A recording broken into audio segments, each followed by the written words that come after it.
Hello everyone. I wanted to put together another video about this particular example of a Wz29 short rifle, which allows me to kind of showcase two sort of topics. The first of which is the German capture reworks of Wz29s, as well as I can cover sort of a project summary regarding a duffel cut repair. So let's go take a closer look at this one and kind of go through those. This whole project began when I came across an auction listing for a Wz29 Parts Kit from a gunbuster seller, meaning that someone had turned in a Wz29 into a gun buyback program, and that gunbuster's location that received the firearm to destroy, basically they just destroyed the receiver, which here in the US that's considered the legal definition of the firearm. So they destroyed the receiver, but they salvaged off all the other parts like the barrel, small parts, the bolt, and the stock, and they turn around and sell that parts kit for profit.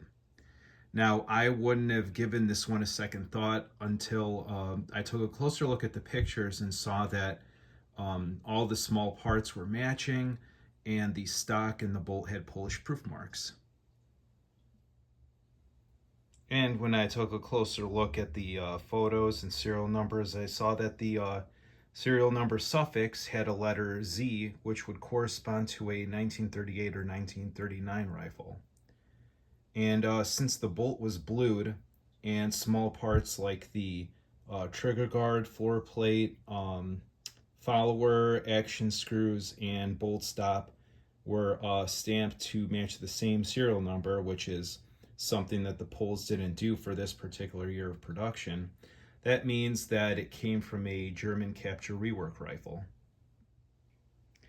Additionally, to confirm this conclusion that it's a German rework rifle, the stock has the Polish serial number reapplied in the German style shortways across the width of the wood here, a little bit further down. And there is a HZA proof mark right over here, which is the German rework depot proof marking. Now, the elephant in the room with regards to that parts kit from the Gunbuster set was that it was duffel cut, meaning that it was cut right over here at where the rear barrel band kind of touches the stepped portion of the stock. And the handguard was missing, and the rest of the fore end was missing as well. For those of you that are not familiar with the term duffel cut, when US GIs in Europe during World War II would find a rifle like, for example, this bring back Wz29, it's another example, and they wanted to sneak it home into their duffel bags. Usually when the rifle is fully assembled, it's way too big to fit into their bags. So what they would do is they would disassemble it, take the barreled action out of the stock, remove all the bits, bobs, and handguard, and kind of put it off to the side. And since the stock itself was too large to fit, what they would end up doing is they would cut it to obviously make it shorter to fit into their bags and kind of bring it back home in two pieces and reassemble it later on. And typically, what they would do is cut it at the rear barrel band over here so that it's kind of hidden when fully assembled. And as you can see, it's a loose part. So when the rifle is fired, this piece will shoot out while the rifle kind of stays in the same position as it's being held, because this is unsupported.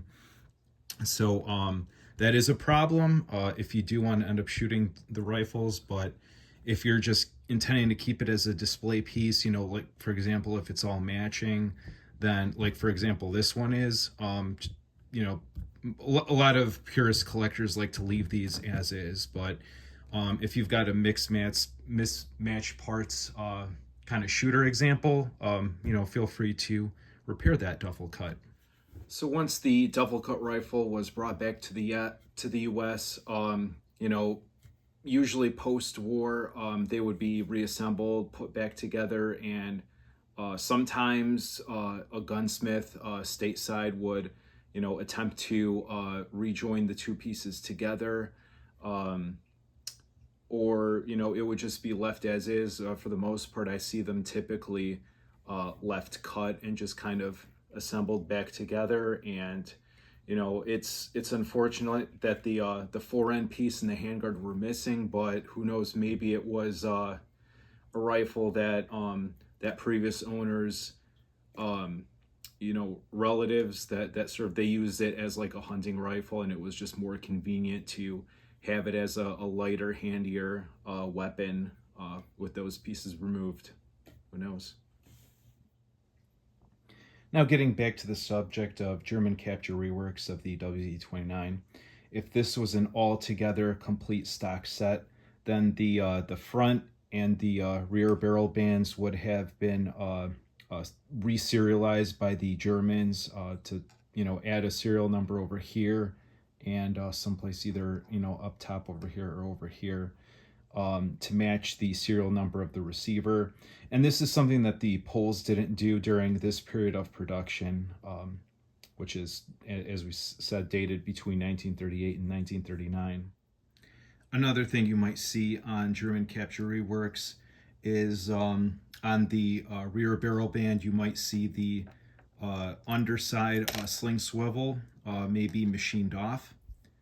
And same thing with the matching Sling swivel on the back of the stock. This might be altogether removed or just machined down to remove this little swivel. And if you're wondering why that was done, I think the leading theory is that German soldiers, were carrying the K98K rifle with just the side sling swivel, so there was no need for this underside sling swivel to be present, so that was just deleted or removed. Now, as far as the missing pieces for the rifle project, I was able to find a handguard on eBay for a decent price, and I found the front and rear barrel bands over here on parts websites that came from Spanish Civil War export rifles. And for the missing piece of wood, I didn't want to just use any old Mauser 98 type stock. I wanted something that was accurate. So fortunately, Apex Gun Parts had Spanish Civil War export Wz29s in stock, and they had a very budget-friendly option for kind of beat up, scratched, and cracked through the wrist rifles, rifle stocks, I should say, that were just over $100. So I went ahead and got one of those and decided it was going to be kind of the little sacrificial victim for piecing together this rifle into a complete stock. Now, the last step and most critical in the procurement process for this project was sourcing a receiver for this item. So, without a receiver, this really has no legs to stand on, and I really had to keep my options open. I mean, I was looking for, just stripped receivers, maybe something that wasn't butchered too badly. Ideally a Wz29, if possible, one dated 1938 or 1939, but I mean, beggars can't be choosers, so I was pretty much open to anything. And I did come across a couple of like very overpriced options out there, or I was just like way too late for something, so I was pretty much at the point of giving up when I came across a listing for a 1937 dated Wz29 that was sporterized. It had aftermarket scope mounted on it, aftermarket stock. Basically, other than the barreled receiver, everything else was a aftermarket or mismatch part or part from another, like K98K or something like that. So basically that was the best option and a perfect donor for me, and the price was something I couldn't say no to, so I went ahead and bought it. And first thing I did was take it apart to kind of see what I had to work with and plan out the strategy and path forward for completing the project. The first order of business was to replace the rear sight on the barreled action from that donor receiver with a military style one. So I had this spare Wz29 rear sight base from an export model, and although the aftermarket rear sight drilled larger holes into the barrel, they were still indexed with the proper alignment of the military style rear sight base.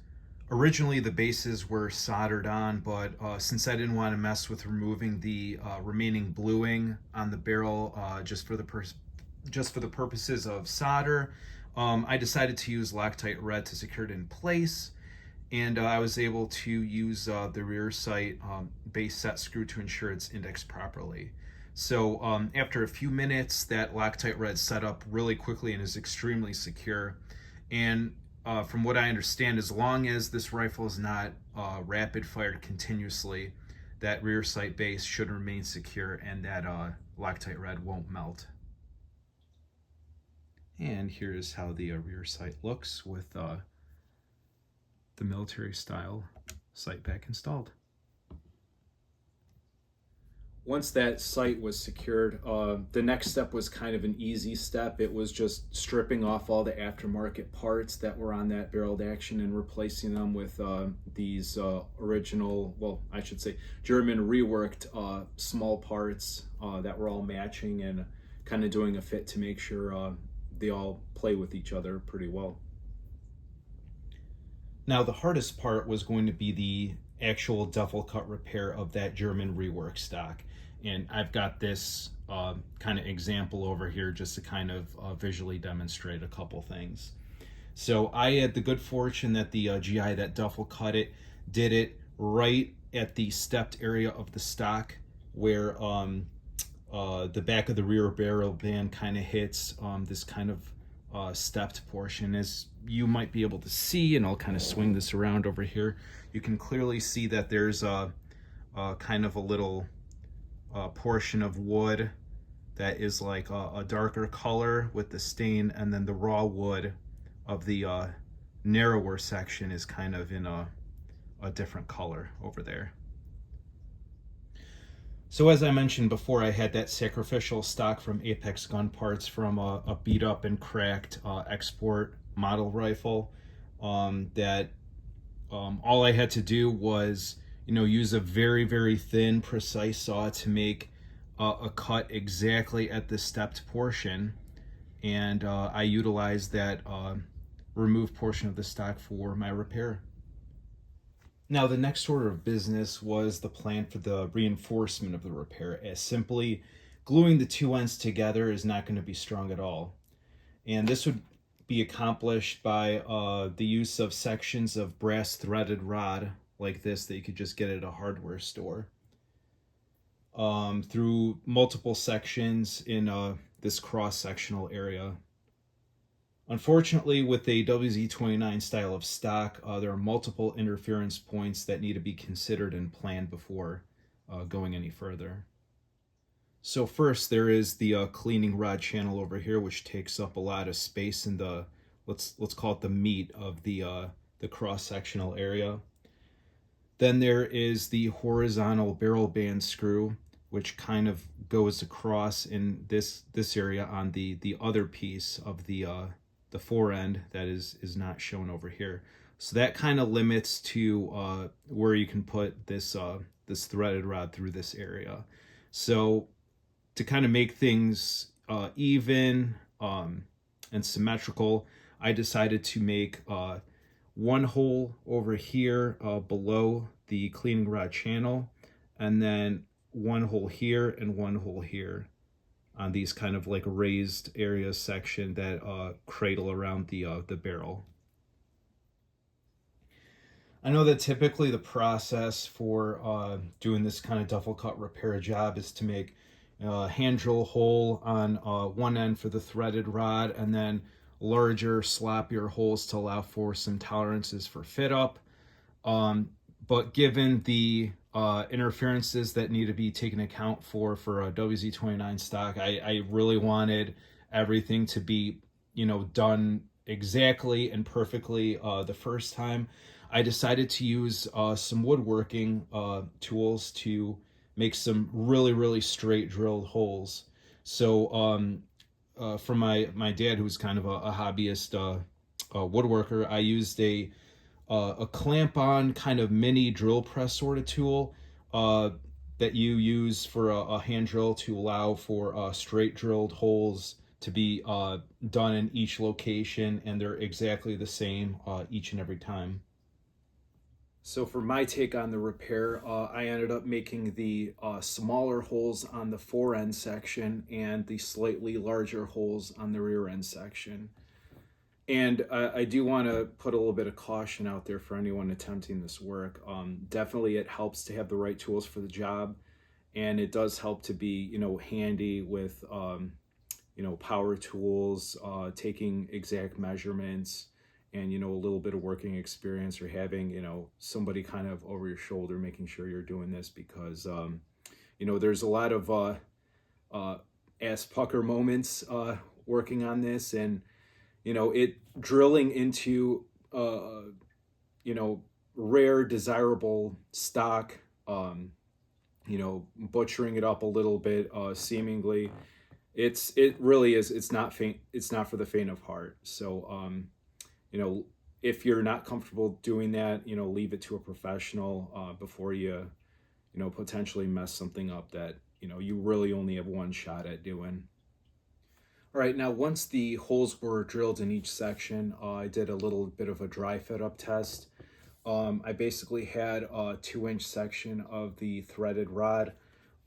Basically, you want to have 1-inch protrusion into this piece of the stock and 1-inch protrusion into the fore end piece. So I used some vice grips to screw it into the fore end piece without any epoxy, and did like I said, a dry fit up into the rear section. And it was a little bit of nerve-wracking experience, because it seemed like maybe the holes weren't drilled perfectly in alignment. But once I got to the last half inch of bringing the two pieces together, it just kind of like clicked together, and it was a perfect alignment. There was no twisting of the fore end section of the stock, and this line over here at the top surface was a perfect continuous line across the two pieces. So I felt reassured after that.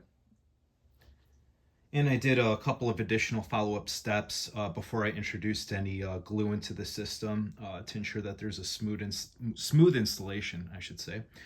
I drilled some very small glue escape holes.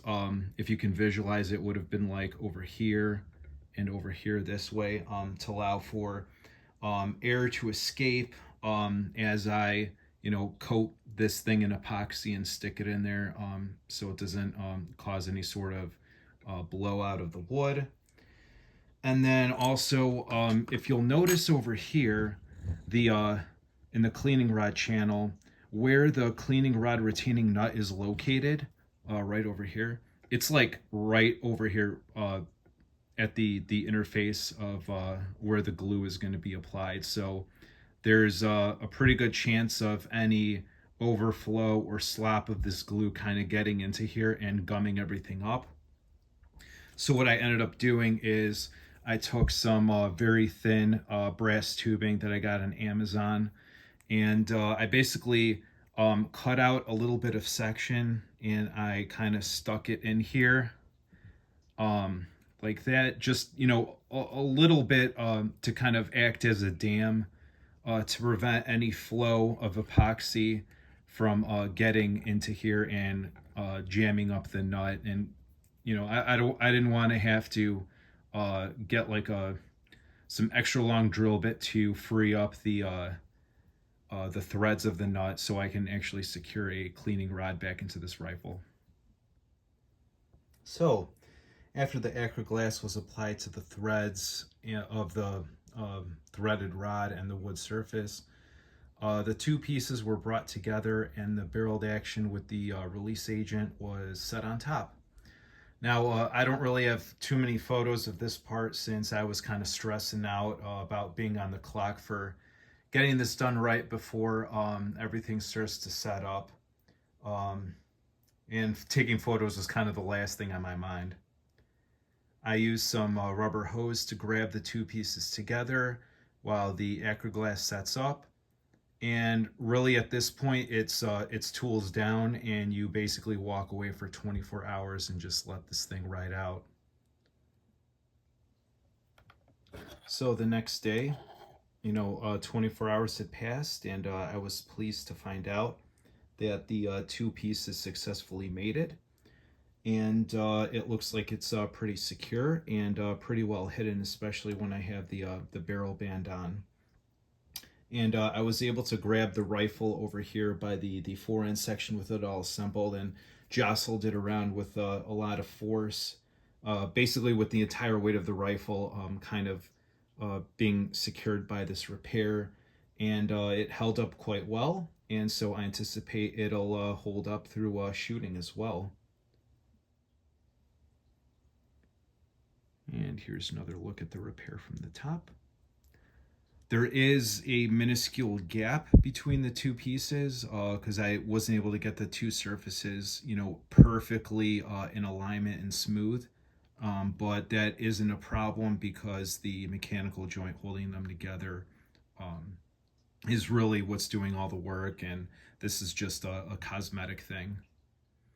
All right, now in project conclusion, kind of little retrospectiveness here. This duffel cut repair was pretty challenging. It was very stressful. I can see why a lot of people don't bother doing it just because of the amount of planning and work that goes into it. And, if you kind of rush it or do a sloppy job, you have to take it to a gunsmith to kind of, redo it, and they'll probably charge you a ton to kind of undo the repair that you did. But this was a nice project. Kind of got my dad into, getting appreciation of working on rifles and just kind of Polish rifles in general. So I think he was, in a sense, kind of impressed with how this turned out. So, that was pretty cool. I'm glad I brought this one back together. It's obviously not a complete all matching example of a German capture rework, but it does kind of function as a representative example, I would say, and it's going to make like a pretty good shooter. Obviously it's not going to be as valuable as a all matching example either, but I'm really proud to have brought this one back together. And would I do this again for that other one in my collection that has a duffel cut? Probably not. I think I'll just keep that one as is. It was pretty stressful. I don't know if I would do it again, but yeah, it was a pretty neat experience and definitely not something for the faint of heart. So thanks for listening to my rambling about that, and thanks for watching this video.